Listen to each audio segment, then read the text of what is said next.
Welcome back to Bigg Boss season 8. Hello hi வணக்கம் மக்களே. இன்றைக்கி Bigg Boss season 8 first promo release பண்ணியிருக்காங்க. அதில் பார்த்தீங்கன்னா கடந்த 70 நாட்களாக இங்கே ட்ராவல் பண்ணுறீங்க பிக் பாஸுக்குள்ளே. இதில் யார் மொக்க கண்டஸ்டன்ட், இவ்வளோ நாள் இருக்கிறது வேஸ்ட்டு தண்டம் அப்படின்னு நீங்கள் யாரை சொல்லுவீங்க அப்படின்னு சொல்கிறாங்க. அதில் தீபக் வந்து சொல்கிறாரு, இல்லை இவ்வளோ நாள் வந்து ட்ராவல் பண்ணதில் ரஞ்சித் சார் பெரிய விஷயம், இவ்வளோ நாள் எப்படி இருக்கிறாருன்னு எங்களுக்கே தெரியல, அன்பு என்ற போர்வையில் அவர் அப்படியே ட்ராவல் பண்ணிட்டு வராரு அப்படின்ற மாதிரி சொல்கிறாங்க. அடுத்தது பார்த்தீங்கன்னா ஜாக்லின் அதுவும் ஜாக்லின் நம்ம ரஞ்சித் சார் தான் சொல்கிறோம். இவர் பாச பிணைப்புன்னு ஒன்று வேறு, ப்ளஸ் இவரை எப்படி பண்ணாலும் இங்கேருந்து கிளம்பவே மாட்டுறாரு, அப்படி பிடிச்சபடியாக உட்காந்துட்டுருக்கிறாரு, கம்மு போட்டு ஒட்டின மாதிரி இருக்கார், இவரை எப்படி நாங்கள் வெளியே அனுப்புறதுன்னு தெரியலன்ற மாதிரி ஓப்பனாக, அதாவது அதோடைய உண்மைத்தன்மத்தை உண்மையான அந்த முகத்தை வெளிப்படுத்துது ஜாக்லின். அடுத்தது பார்த்திங்கன்னா முத்து வரப்போல. முத்து கொஞ்சம் தெளிவான ஆள், கிளியராக பேசினாப்புல. ஆமாம், இவ்வளோ நாள் ட்ராவல் பண்ணுறது நாங்கள் யாருமே எதிர்பார்க்கல, ஆனால் என்னை வச்சு என்னால் ஒன்றுமே பண்ண முடியாது, எனக்கு பேச வாய்ஸ் அவுட் கொடுக்க மாட்டுறாங்க அப்படி இப்படின்னு சொல்லி உள்ளே உட்காந்துக்கிறது யாருன்னு பார்த்தீங்கன்னா பவித்ரா.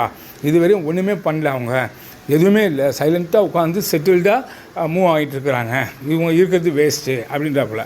அடுத்தது பார்த்திங்கன்னா தர்ஷிகா வராங்க.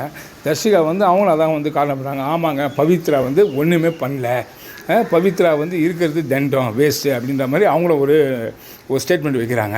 ரஞ்சித் சார் அதான் சொல்கிறார். அவர் ஆமாம் பவித்ரா வேஸ்ட்டு அதுவும் சொல்லிவிட்டு அது ரயானை சொல்கிறார். ரயான் வரும்போது எவ்வளோ பெரிய லெவலில் நான் பண்ணுவேன் அப்படி இப்படின்னு அவருடைய ஆட்டிடியூட்லாம் இருந்தது, ஆனால் இங்கே டம்மி பாவாக இருக்கார்.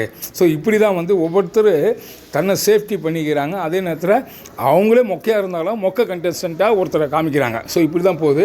ஏன்னா பிக் பாஸ் அதுக்கு முன்னாடியே நிறைய ஆப்ஷன் கொடுத்தாரு, யாருமே எதுவுமே பண்ணலை. அவ்வளோ பெரிய டாஸ்க்கு ஒன்று கொடுத்தாரு, பொம்மை டாஸ்க்கு, அதுலேயும் ப்ராப்பராக பண்ணல. அடுத்தது பார்த்திங்கன்னா ஃபேக்ட்ரி வித் மேனேஜர் லேபர்ஸ் கொடுத்தாரு, அதுலேயும் யாரும் ப்ராப்பராக பண்ணல. செட்டு தான் வேஸ்ட்டு, அவ்வளோதான் சொல்ல முடியும். இருந்தாலும் போன சீசன் மாதிரி இது இந்த சீசன் இல்லைங்க. சீசன்லாம் அவ்வளோ தெறிக்க விடுவாங்க. எப்படின்னா நொடிக்கு நொடி, அதாவது இமைக்கா நொடிகள் மாதிரி நொடிக்கு நொடியில் கண்ணை மூடாத அளவுக்கு பயங்கரமாக நடக்கும். உண்மையிலே போய் சொல்லக்கூடாது, 1000 தான் இருந்தாலும் மாயா, இந்த பூர்ணிமா ப்ளஸ் உள்ளே இருக்கிறவங்க ஏதாவது ஒரு கண்டென்ட் கொடுத்து கமல் சாருக்கு பேசுகிறதுக்கு அதிக வாய்ப்புகள் கொடுத்து அவரை நல்லா கார்னர் பண்ணி ஓரளவுக்கு நல்லா போவோங்க.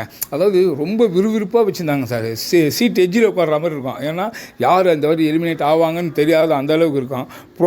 ப்ரோமோ 1 இல்லை அதிகபட்சம் 2 தான் ரிலீஸ் ஆகும்.